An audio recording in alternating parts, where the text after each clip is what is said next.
36 জুলাই ফ্যাসিবাদ বিরোধী ঐতিহাসিক গণ অভ্যুত্থানের দ্বিতীয় বার্ষিকী উপলক্ষে 11 দলের উদ্যোগে আয়োজিত আজকের এই গণসমাবেশে উপস্থিত সম্মানিত প্রধান অতিথি, বিশেষ অতিথি সহ 11 দলের কেন্দ্রীয় নেতৃবৃন্দ, আমার সমবেত 11 দলের নেতাকর্মী ও সংগ্রামী দেশবাসী,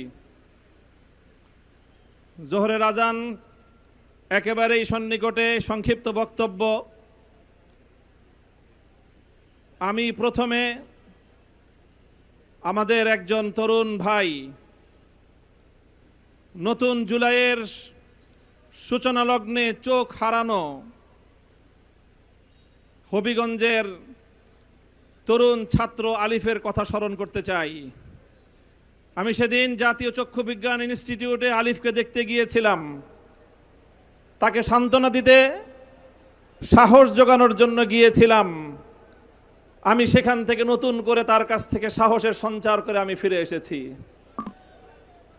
ঠিক সেই কথা মনে পড়েছে 24 জুলাই বিপ্লবে যখন বলা হয়েছিল, স্যার একটারে গুলি করি একটাই মরে বাকিটি যায় না। আলিফের কণ্ঠে আমি সেই প্রতিধ্বনি শুনতে পেয়েছি। আলিফ আমার হাত ধরে বলেছে, গলায় যখন কাটা প্রথমে বিদ্ধ হয় তখন অল্প কষ্টেই সেই কাটা অপসারণ করা যায়, কিন্তু সেই কাটা যদি গলায় ভালো করে বিদ্ধ হয়ে যায়, সেই কাটা গলা থেকে অপসারণ করতে অনেক রক্তক্ষরণ হয়।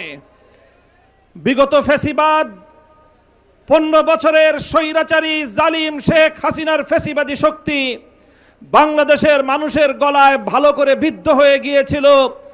তাই 1400 বীর বিপ্লবীর শাহাদাতের রক্তের মধ্য দিয়ে সেই ফ্যাসিবাদকে আমাদের উৎখাত করতে হয়েছিল। আবার নতুন করে যেই ফ্যাসিবাদ জেকে বসার চেষ্টা করছে, যদি আমরা শুরুতেই তাকে সঠিকভাবে ফ্যাসিবাদের পথ থেকে সরিয়ে আনতে না পারি, তাহলে 1400 দ্বিগুণে 2800 মানুষের রক্তের মাধ্যমে আমাদের এই ফ্যাসিবাদ মুক্ত করতে হবে। তাই আমি বলতে চাই, আমাদের এক সময়ের সহযোদ্ধা, আল্লাহর পয়গম্বরের ভাষায় উনসুর আখাকা জালিমান আও মাজলুমান, তুমি তোমার ভাইকে সাহায্য করো, সে জালিম হোক অথবা মজলুম হোক। সাহাবারা জিজ্ঞাসা করেছিলেন, জালিম ভাইকে কিভাবে সাহায্য করব? আল্লাহ নবী বলেছিলেন, জালিমের হাত ভেঙ্গে গুড়িয়ে দাও, এটাই জালিমের সহযোগিতা। আমরা শহীদ প্রেসিডেন্ট জিয়াউর রহমান, বেগম খালেদা জিয়ার প্রতিষ্ঠিত বিএনপির 90 জালিম ভাইদেরকে লক্ষ্য করে স্পষ্ট বার্তা দিতে চাই, যদি জালিমের হাত, জুলুমের হাত গুটিয়ে না নাও, আমরা সে হাত ভেঙ্গে গুড়িয়ে দেব ইনশাআল্লাহ। আমি আজকের বিএনপিকে বলতে চাই, অতীতের সন্ত্রাস নির্ভর রাজনীতির পথ থেকে তোমরা ফিরে আসো। আমরা অতীতে বাংলাদেশে দেখতে পেয়েছি কিছু জনবিচ্ছিন্ন বামপন্থী আর ইসলামপন্থী সংগঠনগুলো আদর্শের ভিত্তিতে, মেধা ভিত্তিক আদর্শিক রাজনীতি ছাত্র অঙ্গনকে শিক্ষা দিত।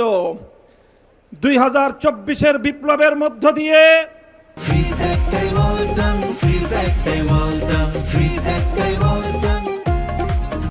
বামপন্থী এবং ইসলামপন্থী ছাত্র সংগঠনগুলোর বাইরেও একটি নতুন শক্তির উত্থান ঘটেছে। যেই ছাত্র জনতা নাহিদ, আক্তার, নাসিরউদ্দিন পাটোয়ারি, সার্জিস, হাসনাত আব্দুল্লাহ, আসিফদের মতো মেধাবী ছাত্র উপহার দেয়, সেই 24 বিপ্লব পরবর্তী নতুন বাংলাদেশে ছাত্র দলের সন্ত্রাস নির্ভর রাজনীতি বাংলাদেশের শিক্ষাঙ্গনগুলিতে চলতে পারে না।